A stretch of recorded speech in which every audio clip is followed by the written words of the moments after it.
비트코인은 탈중앙화된 자율 조직의 첫 사례로 1990년대 중반 인터넷의 초창기와 비슷한 혁신적 개념을 내포하고 있습니다. 이러한 새로운 조직 형태는 앞으로 더 많은 관심과 발전을 이끌어낼 것으로 기대됩니다. 비트코인 기술은 사람들 간의 상호작용을 제3자의 감시나 조정 없이 가능하게 하여 이는 사람들이 규제 기관 없이도 조직할 수 있는 기회를 제공합니다.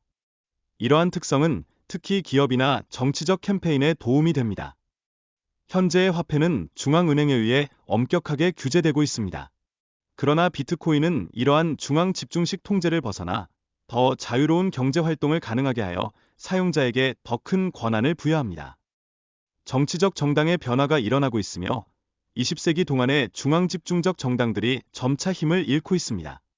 과거의 대규모 정당들이 아닌 소규모 정당과 다양한 정치적 표현 방식이 부상하고 있습니다. 정당과 기업 외에도 현대 사회의 변화는 다양한 형태의 정치적 행동을 포함하고 있습니다. 온라인 청원이나 소규모 캠페인 등 전통적 방식을 벗어난 새로운 접근 방식들이 등장하고 있습니다. 20세기 동안 대기업들은 권력과 영향을 확대해왔습니다. 그러나 현재는 이들 대기업이 아닌 더 작고 분산된 조직들이 중요한 역할을 하게 됩니다. 현재 미국의 상장 기업 CEO 중 80%가 예상보다 일찍 자리에서 물러나는 상황입니다. 이는 기업 세계의 높은 변동성과 스트레스를 반영하며 많은 CEO들이 장기적인 직무 유지가 어렵다는 것을 보여줍니다. 구글이나 페이스북과 같은 중앙집중형 기업들이 등장하고 있지만 이들은 과거의 대량 생산 기업들과는 다릅니다. 이 기업들은 다른 소규모 조직과 개인 활동을 위한 플랫폼을 제공하여 성공하고 있습니다.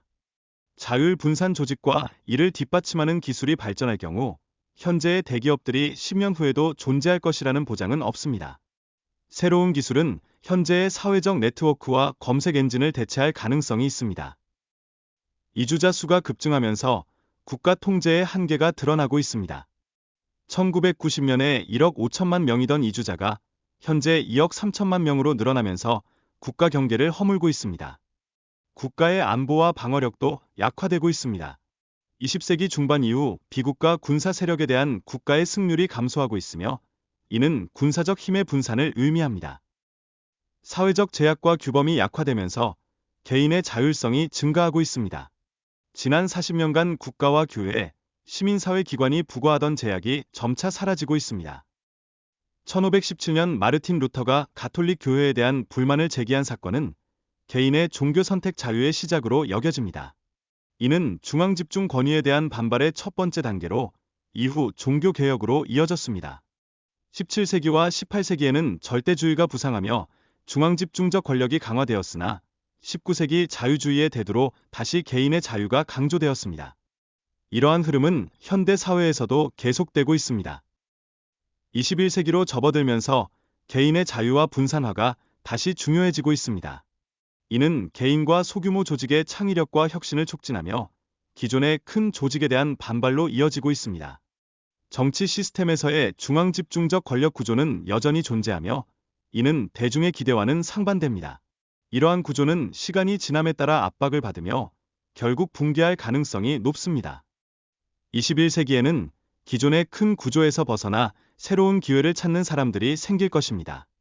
그들은 변화의 과정에서 두려움과 불확실성을 느낄 수 있지만 동시에 새로운 가능성에 대한 기대감을 가질 것입니다. 큰 구조가 무너질 때 사람들은 그 과정에서 새로운 형태의 삶을 경험하게 됩니다. 이러한 변화는 기존의 통제에서 벗어나 더 많은 자율성과 자유를 향한 길을 열어줄 수 있습니다.